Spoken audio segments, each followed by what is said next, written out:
Băi, ăștia am găsit numai bere la doză, n-avea la bidon de 2 jumătate. Marci înapoi cu ele că nu ne place la doz. Bă, v-am zis să nu-l trimitem pe Mereu căscatul faceți ăsta. de-astea, mă. Ia și niște muștar, hârtie igienică absorbante. Ia și tablele lui Tactu dacă e, bă. E, te scârți, nu mai ies din oraș că n-am rovinietă. Dar vezi că avea și gagică ta table, ia întreabă.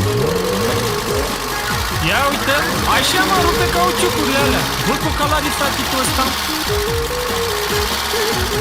Cum bă să uitați de mici? Ce grătar e ăla de pui? Te doare minte. Aurelio, femeie! Da, mă, Sună-l părelul și zi să ia și niște mici. Aurelio, mai ai tablele alea de la Sinaia? Ce e alea? Aoleu, dă să pup prințesa lui viața mea. O, fomistule, zicem și noi o rugăciune de început, așa? Doamne, deci mersi fain pentru, mă rog, ce e astea pe masă? Murături, păstăi, copunele, așa? Și ajută-ne să facem mare beține seara asta, că suntem și noi în vacanță la România. Și să nu ne doară căpățânile mâini. Adevărat?